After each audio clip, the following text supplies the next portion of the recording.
ku ne xam ne ne yàlla daa bind te yemalewul am na ñu matal am ñu matlewul waaye ba mottali amee ba léegi kenn sonnatul buur kattan di produit 100% naturel sans effet secondaire ñu defare ko li nga xamante ni moo di petit cola bisaab ak jinjeer ñoo ngi jàppale leen ci seen wàllu kattan ak seen wàllu wërgu-yaram bu nekk jarna fi nguur ak keng ba ci kikirikiij waaye bii mooy seen buur di buur kattan ballonnement moo ci mën constipation faiblesse sexuelle diabète sinusite éjaculation précoce di joxe appétit sexuel teg ci itam day raxas sa biir ba mu set wecc wooteel gaaw ci 77 413 59 24 77 413 59 24 xar yëpp xar lañ waaye laadum da ciy gën te bu ñu nee góor ngóoraa tax. mbokk yi seetaan ak di safoo Sunugal 24 mbégte la ñuy am saa su nekk ci topp gi ngeen ñuy topp tànneef gi ak kóolute gi ba tax na saa su nekk rek dañuy xool ana lan mooy doxal réew mi di Sénégal waaye itam li neex askan wi ñu ciy dox tey ñu seet si kenn koo xam ne suñu yaay la yaakaar naa ne image am ràññee nañu ko ci biir Sunugal 24 waaye dafa am loo xam ne nit ñi xamuñu ko ci moom te war nañ ko mën a xam ci moom naam kanamam duñ koy faral di gis ci yenn émission yi mais nag comme nit la woo xam ne Sénégal bëgg nañ ko dañuy sàkku am ak moom tey waxtaan ngir ñu gën ko xam muy suñu yaay Mbayang Thiam moom la ñu dalal tey dañu koy bàyyeek kàddu gi bu ko defee rek ñu nuyoonte mën a xuus ci waxtaan wi yaay booy ñu ngi lay nuyu bu baax di la ziar. maa ngi leen di fay bu baax di leen ziar di nuyu mbokki internet yi nga xamante ni ñoo safoo Sunugal 24 di ñu topp macha allah fa tabarakallah di abonné di topp itam sunu programme waaye nag wàccuñu seen loxo ndax nee naa leen informé juste et vrai boo ko bëggee dégg yaa ngi koy am ci Sunugal 24 waaye lépp loo xamante ni nouveauté la itam ngeen bëgg ko am koj leen Sunugal 24 may am mbégte nag ak bànneex tey doon seen gan goo xamante ni gan ci sama yëf la. macha allah wax naa ko sànq comme ni nga ko waxee rek l'information à sa juste valeur Sunugal 24 moom daanaka li ma ci bëggoon wax yëpp wax nga ko mais tey nga doon suñu gan boo xam ne dañu la invité toog waxtaan ak yow naam sa kanam miin nañ ko ci écran yi Sunugal 24 yi mais ci beneen fànn tey buñ bëggoon xam Mbayang Thiam en personne moom mooy kan pour ñi la bëgg mën la xam davantage. waaw Mbayang Thiam mooy benn taalibe boo xamante ni macha allah mu ngi juddoo Tëngéej yaroo Tëngéej màggee Tëngéej def enfance am yëpp ci Tëngéej fa la jàngee école cycle primaire ak secondaire yëpp Tëngéej la ko jàngee fa la nekk itam ak ay waajuram ba yàlla dogal mu sëy woon sëy bu njëkk Mbàkke à l'âge de moins de 20 ans yàlla weddi diggante boobu ma dellu si waat Tëngéej suñu kër toog fa mën naa ne toogaat naa fa 17 ans soog a amaat borom kër macha allah loolu moo ma indi fii ci Yoff fii ma nekk sama kër borom kër am ak moom njaboot nekk 2STV nekk itam Sunugal 24 macha allah mën naa ne daal kooku mooy soxna Mbayang macha allah naka ngay boolee ñaari liggéey yi Sunugal ak 2S. waaw Sunugal ak 2S jamono bi nga xamante ni liggéey bi mu ngi metti 2S boobu ñemew ma ko woon parce que dama doon def du lundi au jeudi le matin ku xooloon télé bi 11h ba midi soxna Mbayang nga fay fekk d'ailleurs émission thématique mën naa ne 2STV moo ko jëkk a def à travers Mbayang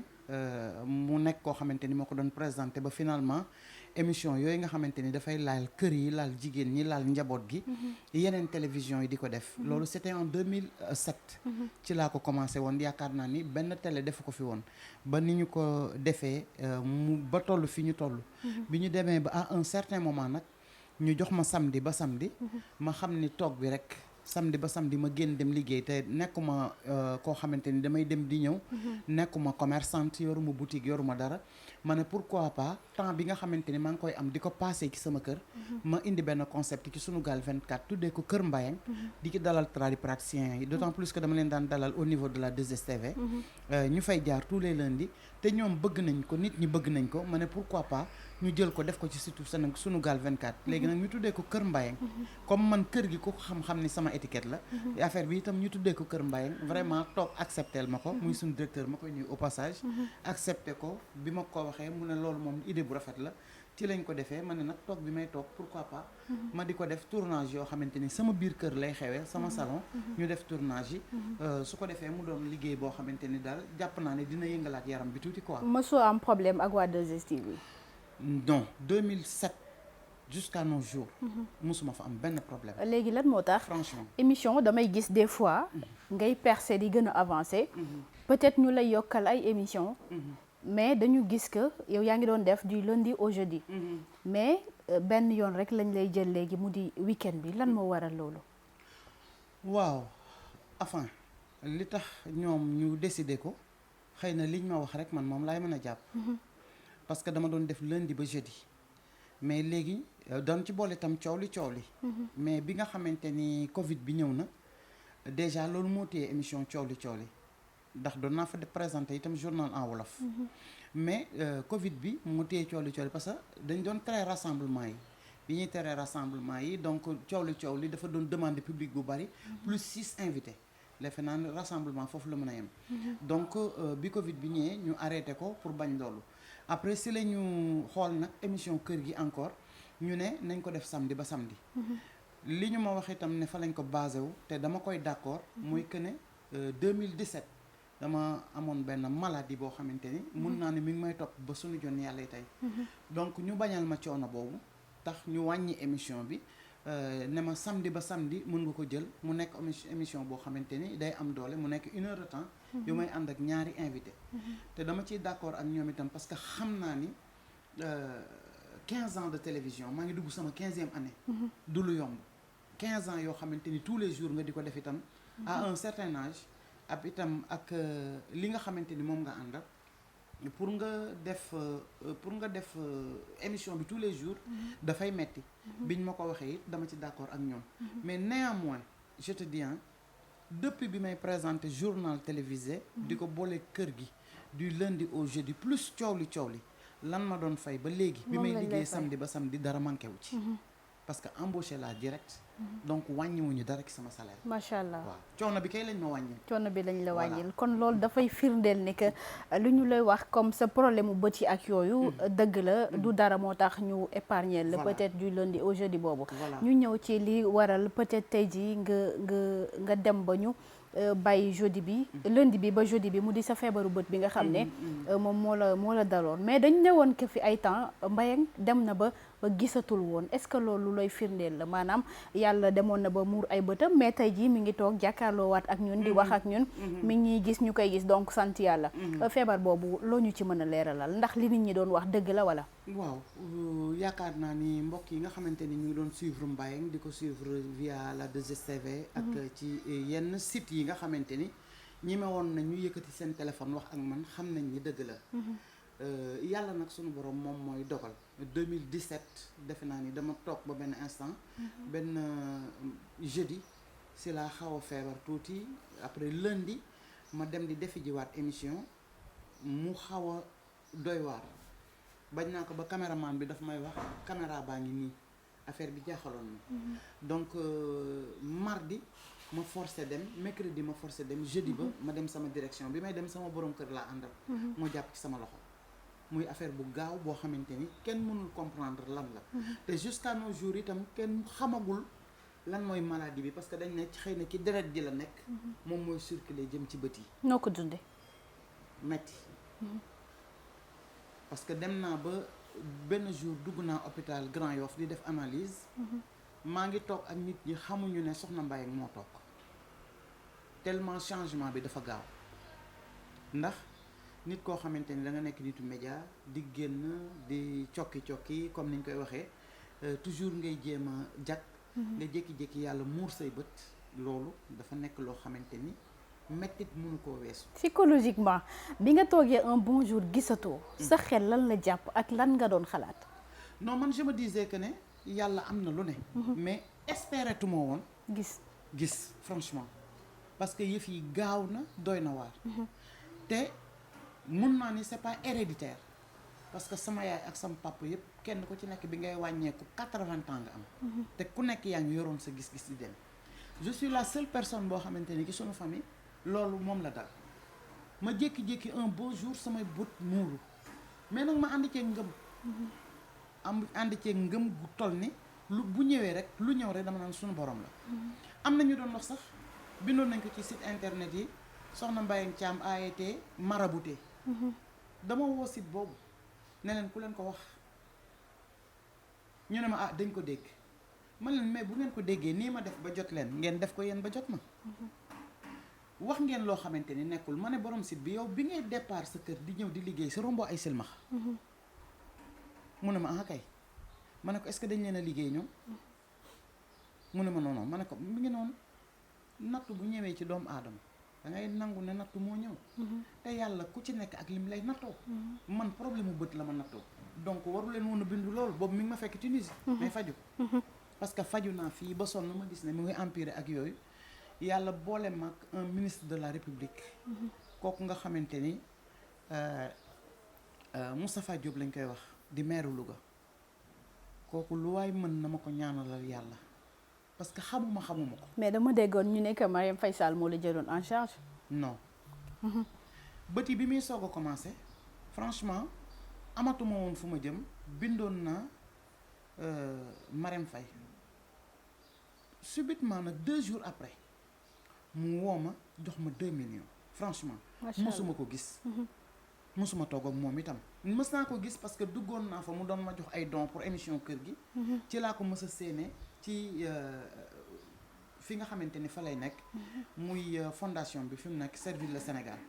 boobu gisoon naa ko fi ci koor googu mais bi ma affaire bi dalee bi ma bindee lettre bi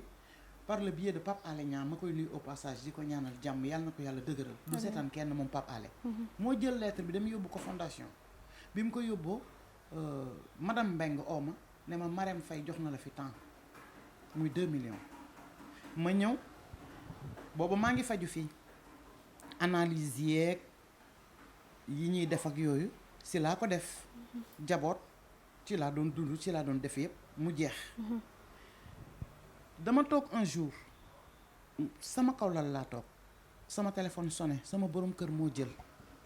mu ne ma Moustapha Diop ministre ma ne ko Moustapha Diop ministre mu ne ma waaw ma ne ko jox ma mu jox ma jël téléphone bi ma waxee ak moom Moustapha mu ne ma dafa am lu ñu dégg maag sama jabar may laaj ndax dëgg la ne say bët dafa muuru mu ne ko effectivement loolu mooy li nekk mu ne ma léegi dinaa tabaski si parce que maa ngi France su ma ñëwee dinaa la jàppale macha allah ba mu ñëwee it woo ma fan nga bëgg a fajoo ma ne ko France de laa bëgg a dem mu ne ma Tunisie ñoo gën a aay ma ne ko mais xaw ma fa kenn mu ne ma dinaa la teg ci yoon ci clinique ba ngay dëkk dinaa ko fay ba nga faju ba wér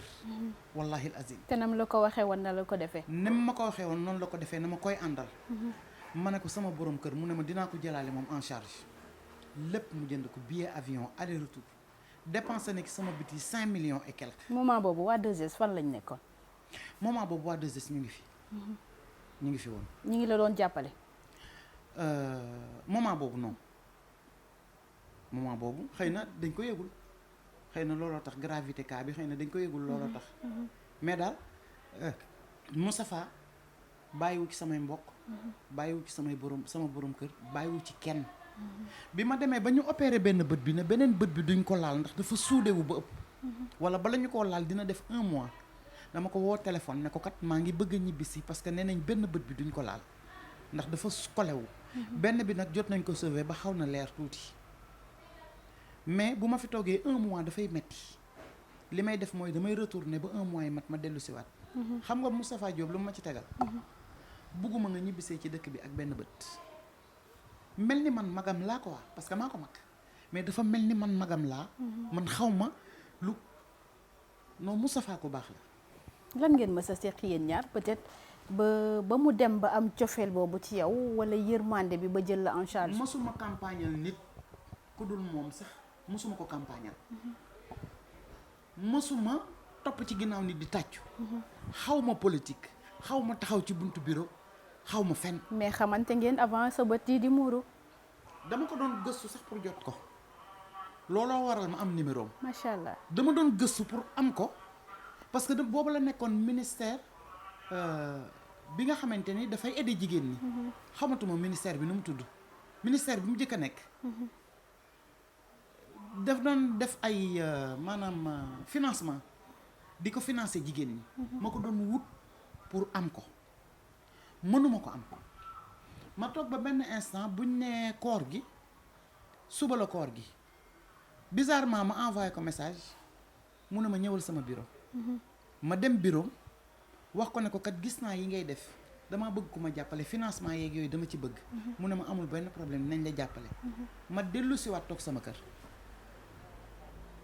gisuma Moustapha ba loolu am mais jabaram nag xam naa ko. macha allah. jabaram di ku baax koo xamante ni avant gouvernement Macky Sall di toog ba jëkkëram di doon ministre. bu ma daan def social ci émission kër gi daf ci doon jàpp. ba ñu taxawaloon benn association sax ba mu ne ma man membre laay nekk ci biir. parce que bëgg naa def social. mais nag terewul benn yoon laa ma sa gis jabar ji du ma ko fréquenté aussi. mooy Bintu Rasoul. nga xamante ni jamono bi sa borom kër di dimbali jigéen. ci merci même bu fekkee jigéen ja ma ngay sëy sax sa xel du dal. mais Bintu mooy soññi jëkkëram pour ne ko jàppaleel Mbayang. lu ma xewle appelu laayeen bu amee sax Moustapha Diop mooy yëkkati loxoom dugal ko ci biir. te Moustapha du ma gis du ma dem bureau dara dafay def te yàlla tax. te du man dong bari na ciy morom. macha allah sànq da nga wax boo xam ne xam naa dinañ ciy dellu si waat. bu ko defee nit ñi gën a am peut-être lu leer ci côté boobu.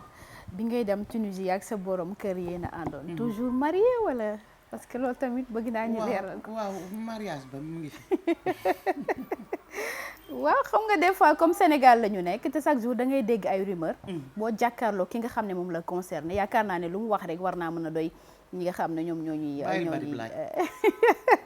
sa gan ñi ngay dalal nee nañ ma ko mën a laaj nga bàyyil bari laaj. d'accord yow yaay sama tata yaay sama yaay donc ñu jàll ci beneen point. gis nañ la ngay dalal mara yi sa diggante ak mara yi lan la. waaw ñoom. parce que da nga yàgg ak ñoom. dama yàgg ak ñoom. depuis la 2STV mën naa ne ëpp na 10 ans mais nag ñoo ma bëgg. mara yi la bëgg. ñoo ma bëgg. ba pare loolooy li fi nekk yaa boo yem. jamono bi doy waar goo xam ni boo bërewul ñu bëre daan sa kaw te li ñuy dimbali ci loolu mooy ñi nga xamante ni yàlla wàcce na leen fi te may leen xam-xam ñooñu il faut askan wi xam leen damay wax ne des fois ma jot ay ñaan yoo xamante ni soxna Mbayang dama seetaanoon sa émission gis nga dalal Mara ma jëflanteeg moom ma sant yàlla sant la bien que nag am na ñoo xamante ni dañ may woo ne ma marabu bi def na ma nàngam invité naa ko xaw ma invité nga ko ma jëflanteeg moom ba ma ko joxee sama xaalis laa ko mujjee dégg dama laa naan yónnee ma audio nga yónnee ma audio pour am preuve pour am preuve ma yónnee ko marabu bi nga ko xam nga lu ma lay xamal mun naa ma ne ko boo bëggee toogaat sama plateau bi yónnee ki xaalisam marabu yi xam nañ ne man dama naqari deret man dama xaw a tàng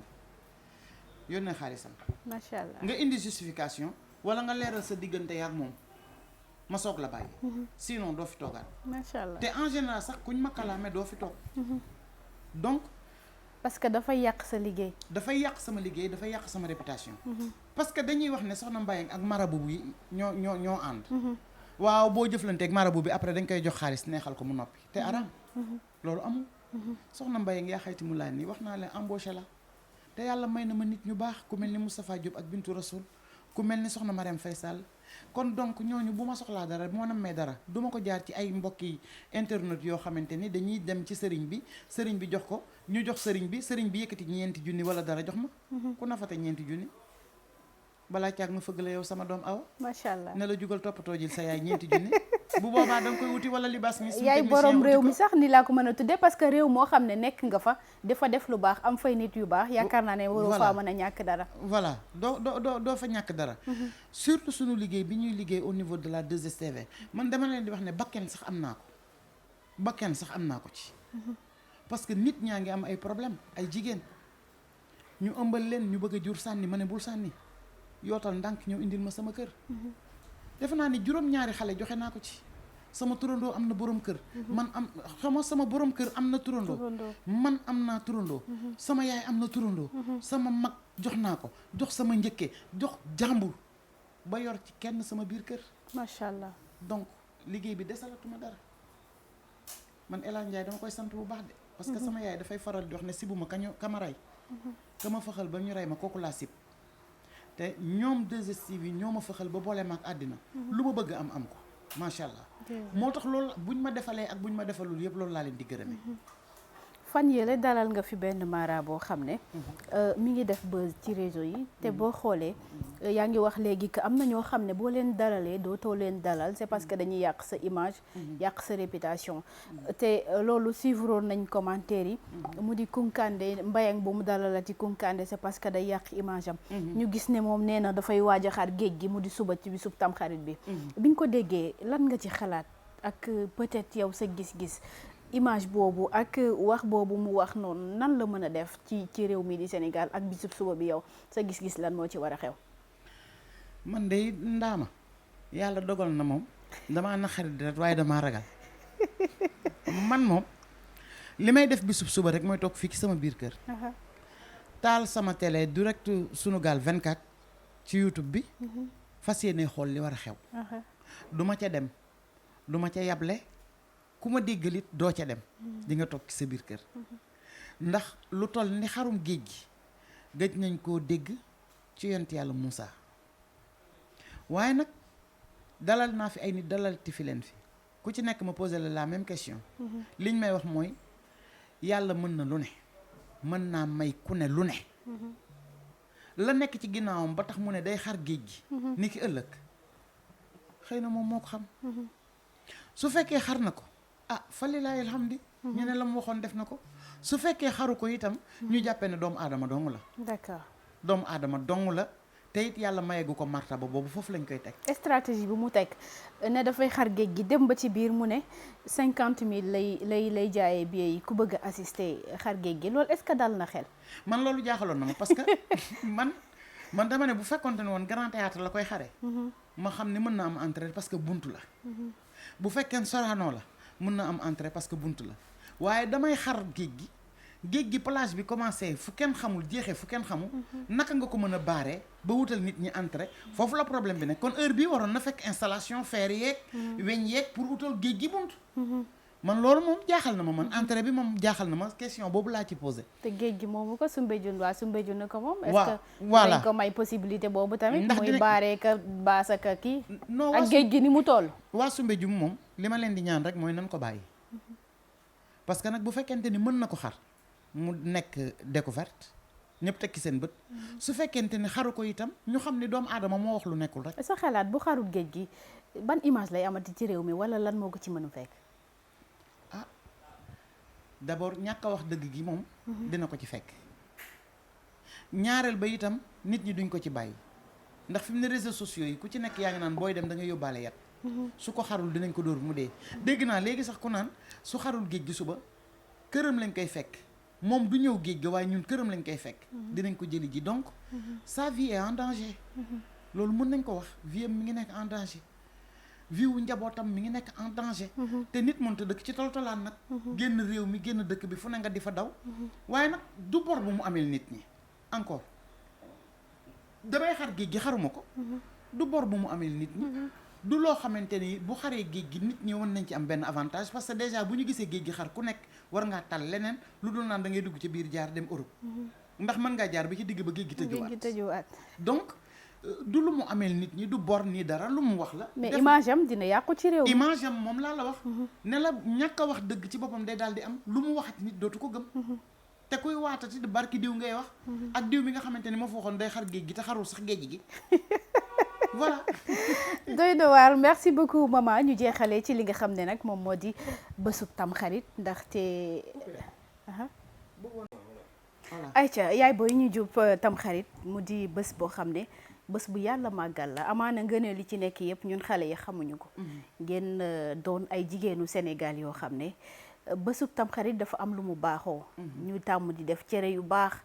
lan nga ñu mën a wax ci bésub Tamxarit noo koy dundee en tant que mère de famille ak sa njaboot. yéen a yàq Tamxarit. yéen. ci nag yéen waa Dajji Sotti. yéen a yàq Tamxarit dooma laaj luy Dajji Sotti. foofu laa bëgg a ñëw ak yow. seen lépp Dajji Sotti la. laaj ji da ngeen di dajji sotti poobar bi ngeen dajji sotti corrige madame yi ngeen dajji sotti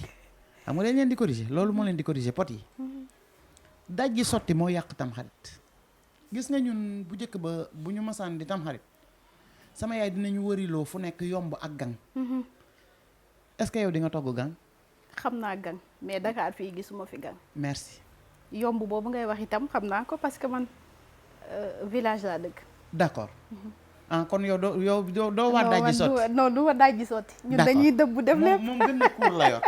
bañ nañ ko ba léegi sa gën a kuur yi dañu ko defal ay machine ba c'est bien beau parce que nag ni ñuy dëkkee toog di dëbb ak yooyu sax day xaw a metti. d'accord donc nga jënd dëbbal sa bopp wala nga jënd walal sa bopp ci sa machine loolu yaakaar naa ni kenn bañu ko tabarkalla macha allah parce que àddina buy dox da ngay dox ànd ak moom mais nag suñuy épices dañ ko daan wutal suñu bopp. gis nga cere nee naa leen gang ba mu fi jógee tamxarit ba tamxarit lañ ko daan saam di ko jaay ci marché yi nit ñi di ko jël di ko def ci cere ndax dafa am barke bu ci nekk. ñu jël yomb def ci jël poora def ci togg cere bu 6 heures nga siim 6 heures et demi nga yàq. yàlla boo dagg ñambi ji sànni ko ci biir. ñambi day am ñambi am carotte am lépp nga jël dagg tëmbal jël sa cere rosi sa ndawal def ci ñetti ndawal yi nag parce que dañuy wax ne bu ci nekk baaxantal la di nga desal sa yàppu tabaski di nga jënd ginaar def ci di nga jënd nar di yàppu nag nga def ci muy ñetti ndawal yi ci biir togg sa cere rosi baaral boo paree siim ci gàttal rek daal di jël daal di tekk boo siimee ba pare bu ngoon jotee nga daal di bu defee 30 minutes nga daal di jël tibb ñu lekk ba suur daal di dem këpp. xam nga kër yi da daan am reerukaay léegi kër yi amatul reerukaay xanaa ñun ñi nga xamante ni ñoo ko bëgg ñu tibblu suuf ci biti bu ñu reeree ba pare bool bi ñu doon reeree boroom kër gi mooy jëkk këpp day jonkoon jublu penku bu këppee ba noppi juróom-ñaari yoon ngay këpp bu nekk dañ ciy ñaan soxla su paree ku jigéen ki di boroom kër gi moom tam jël su paree njaboot gi ki ci mag ñu toppante ko ba ki ci gën a ndaw ñu daal di këpp suñu paree dank-dankub cere bool bi noonu lañ koy dëppee bàyyi ko dank-danku cere teg ci kawam suñu dankee cere bi teg ci kawam bu ñu xëyee suba daal di ëlbati bool bi jël danku cere ba def ci jël ndox def ci xale yi ku nekk laal daal di raay say bët ñu ne ba déwén doo silmax tusngalu le lendemain. tusngalu le lendemain boobu fajar gi ngay tusngalu après bu ñu yeewoo boo tusngaloo ba pare ñu xool Faatumata bintu Rasulullah ñu naan ma nga nee di fóot ñu gis asamaan si am niir bu weex ñu naan tuur na potin ma di ñu ko naxe du dëgg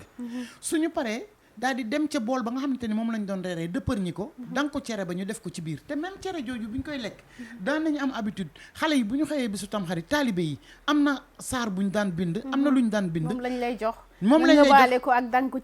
cere bi jëkk nga lekk ko yooyu yëpp anam am nekkatu fi dem na silmaxa yi gis nga ni ñu bare à commencer par man kenn sël mootul loolu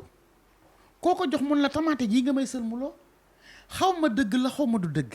xaw ma la aada la xaw ma diine la mais daal nekkoon na loo xamante ni bi mu fi nekkee barkeeloon na te y avait moins de problèmes yoo xamante ni dafay lié ak bët cosaan yooyu gisatuñ ko te tey jii boo toggee cere yi démb yàkkal sa njëkke lu mel ni mbayang sama doom takk na la wala sama frère takk na la nga togg cere ju mel noonu di sànni ci ay gang siim ko ba mu tooy ñëw jox ma ko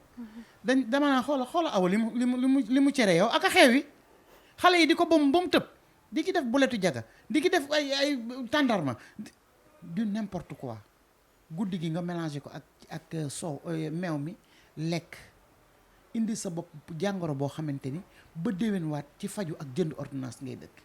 kon changement am na ci côté tamxarit ci côté bi nga xamante ni mooy côté cere ji bu ma ñëwee ci jigéen ñi itam daan nañ am habitude di gis laaj reeri tamxarit heure bi danaan fekk ñaareel yi ku nekk gàddu sa leket dem ci sa aawo dem ci aawo yi laaj leen cere tamxarit demoon nañ sa ba jigéen ñi nga xamante ni célibataire lañu sëyoon nañu génnaat ci sëy di ko tuddee nañu ma baal ci kàddu gi reeri caga maanaam koo xamante ni sëy na ba tas loolu mooy caga mais buñ ko waxee ci réew mi fi ne dañ koy ñaawal laaj reeri caga mu doon kaf doon ree aaw ñaareel ba ma ngay laaj aaw ba cere tamxarit aaw ba jox na ko juróom benn yaari vax tegal na ko ci ceeb wala jox na ko xaalis wala dara mu doon mbégte indi liaison loolu itam mi ngi commencé di réer waxuma nag ci village yi mais fii ci Dakar mi ngi fi commencé di réer yooyu yëpp ay aspect la yoo xamante ni mi ngi woon ci tamxarit te war nañ ko delloo si waat surtout nag côté religion bi côté boobu côté lekkaale téere boobu li ñuy wax par bëccëg bi xulwa yeeg yooyu yëpp nañ ko delloo si parce que réew mi moo ko soxla te nee na tuuti réew mi jaxasoo na jaxasoo goo xamante ni ku waxul ne tiit nga da nga ko waxul mu jëm ci kaw rek waaye ku nekk xam na ni réew mi fi mu toll nii ku nekk tiit nga ku ne boppam la tal. olof dafay wax kuy dem ba xamatoo fa nga jëm. da ngay dellu fa nga jóge woon. macha allah merci. comme émission bi nag ñu ngi ci tëppaandaw gi l'émission tire à sa fin. def nga 14 ans de service. ci fi nga xam ne moom moo di 2S. dañ doon faral di gis nit des fois. mu dem ci benn place def fa 2 ans 3 ans. demaat feneen. yow ba nga toogee 2S ba tey jugoo. xalaatuma ko sax macha allah. lan la des fois dama leen di tooñ man leen bi may paccal. di soli talon yéen a ko jëloon. léegi nag bi mu tombeek calax yeeg lunettes yi. yéen a koy jël ba mu jeex. du ma démissionné du ma bouger foofu. macha allah man bizarrement maa fi chéri. Sunugal 24 laa mës a liggéeyee ci xëy na site la. mais pour beneen télévision invité ma dem mësta am. macha allah à 14 ans. parce que dafa am loo xamante ni bi may avant may dugg 2S dama yóbbu demande Walfadjri yóbbu ko RFM. booba commencé gul télé. yóbbu ko RDV pour rajo ba xawma Dunia la tuddoon xawma. yooyu yëpp sama demande ma nga fa kenn jëlu ma. ci voix laa daje ci dëj laa daje ak Marème Ndiaye. sama kàddu doy ko mu présenté ma borom këram ñu jël ma embauché ma d'office. xam nga loolu doo ko fàtte. kon lan lañ la apporteel tey waa 2S. luñ ma apporté ci sa 14 ans de service yooyu lan la apporteel. non xëy na 15e année bi dina am benn cadeau mais amaguma cadeau mais nee naa la sànq cadeau bi ma neex moom lañ ma defal mooy buñ ma defalul dara rek boole naa ma ñu may defal. loolu ci boppam dafa sedd xol. loolu dafa sedd xol. am naa ci ay nit am naa ci sax bakken wax naa la ko sànq. mais xëy na Abdoul mooy sunu directeur fi mu nekk nii actuellement. Abdoul Ndiaye ma koy nuyu au passage di xale bu ma bëgg nag. di doomu Marème Ndiaye. di ku ma bëgg nag. macha allah xëy na du ñàkk dina am loo xamante ni. cadeau bi ci 15e année bi mois de mars. xëy na dinañ ma ko defal comme cadeau.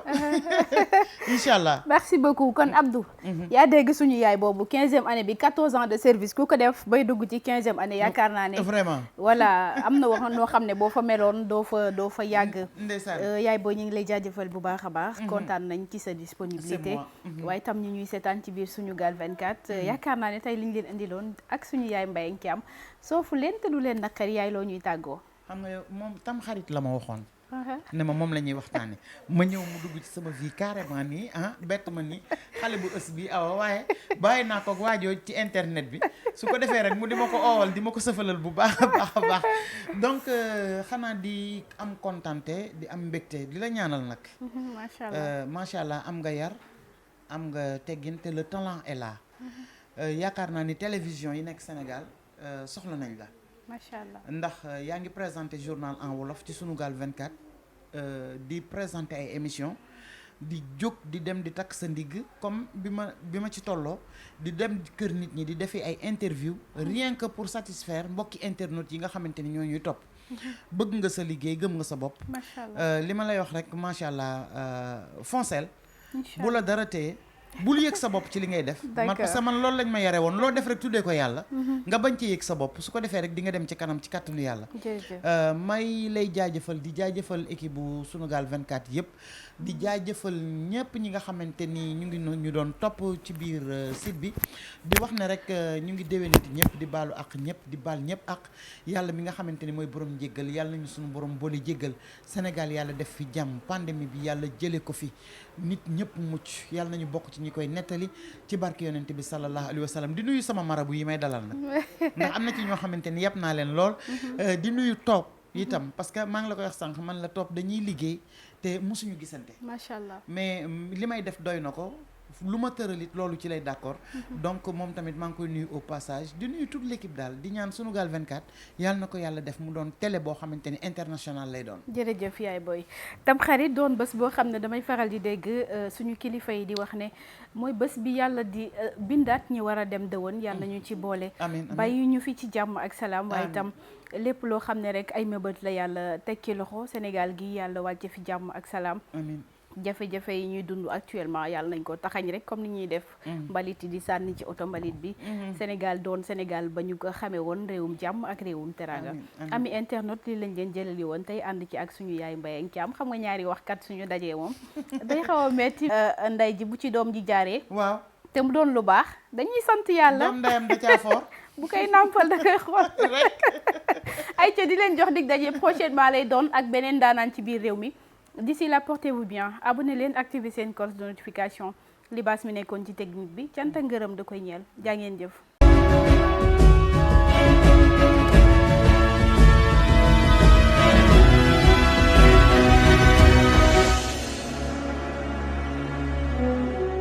ku ne xam na ne yàlla daa bind te yemalewul am na ñu matal am ñu matlewul waaye ba mottali amee ba léegi kenn sonnatul buur kattan di produit 100% naturel sans effet secondaire ñu defare ko li nga xamante ni moo di petit cola bisaab ak jinjeer ñoo ngi jàppale leen ci seen wàllu kattan ak seen wàllu wërgu-yaram bu nekk jar na fi nguur ak keng ba ci kikirikiij waaye bii mooy seen buur di buur kattan ballonnement moo ci mën constipation faiblesse sexuelle diabète sinusite éjaculation précoce di joxe appétit sexuel teg ci itam day raxas sa biir ba mu set wecc wooteel gaaw ci 77 413 59 24 77 413 59 24 xar yëpp xar lañ waaye laadum da ciy gën te bu ñu nee góor ngóoraa tax